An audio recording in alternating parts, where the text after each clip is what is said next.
Salam IT News, jumpa lagi di program berita kami. Hari ini kami akan informasikan bahwa baru-baru ini, sebuah artikel yang ditandatangani oleh Ren Zhejiang terkait serangkaian tanda tanya tentang pidato Xi Jinping dalam konferensi bersama 170.000 anggota partai dalam memerangi epidemi itu dianggap telah menanggalkan jubah baru sang Kaisar Xi Jinping. Apa maknanya? Mari simak berita selengkapnya.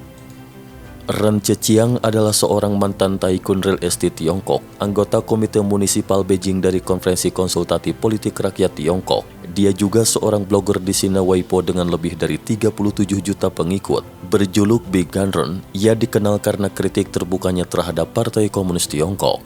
Menurut analis, artikel Ren Zhejiang menyiratkan pertarungan internal yang belum pernah terjadi sebelumnya antara jajaran elit di Zhongnanhai dan Xi Jinping akan dihimpit masalah besar. Menanggapi penyebaran epidemi wabah corona Wuhan, Xi Jinping mengadakan konferensi jarak jauh secara nasional pada 23 Februari 2020 dan lebih dari 170.000 pejabat di atas tingkat kabupaten menghadiri pertemuan tersebut. Menurut para ahli, fokus pidato Xi Jinping pada konferensi itu adalah untuk menegaskan pencapaian dalam pencegahan dan pengendalian epidemi dan mendorong dimulainya kembali aktivitas, pekerjaan dan produksi seperti biasa di beberapa wilayah. Sehubungan dengan itu, sebuah artikel berjudul Badut yang Bersikeras Menjadi Kaisar dengan Jubah yang sudah ditelanjang baru-baru ini memicu gelombang opini publik.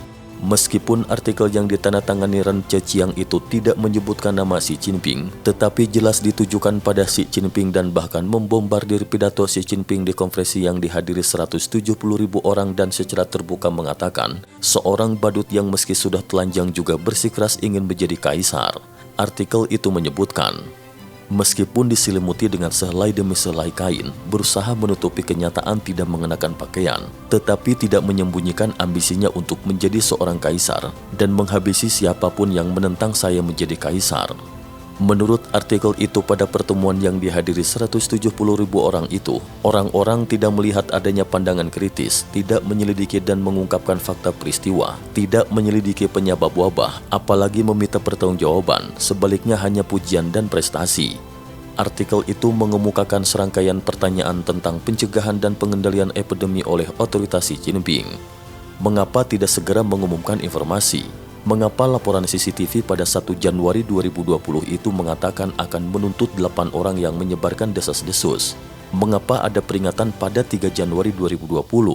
Mengapa melaporkan kejadian wabah itu ke Amerika Serikat pada 3 Januari 2020? Mengapa tidak mengumumkan kepada publik berbagai krisis epidemi yang telah terjadi sebelum 7 Januari 2020? Mengapa instruksi pada tanggal 7 Januari itu tidak diumumkan ke masyarakat? Mengapa masih menyelenggarakan berbagai pertemuan skala nasional setelah 7 Januari 2020?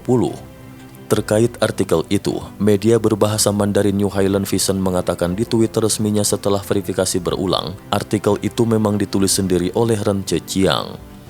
Jika artikel yang melibatkan pertarungan internal antar elit itu dipalsukan oleh orang lain, Ren tidak hanya akan membuat pernyataan lebih dulu, tetapi media resmi Komunis Tiongkok juga akan segera menerbitkan berita untuk menyangkal kabar itu.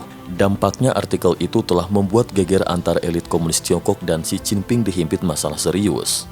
Kritik Ren Zhejiang pada Xi Jinping jelas juga mewakili suara banyak orang dalam partai dan seruannya pasti akan memiliki efek domino. Bagi Komunis Tiongkok sekarang saatnya menghadapi masalah internal dan eksternal yang sebenarnya.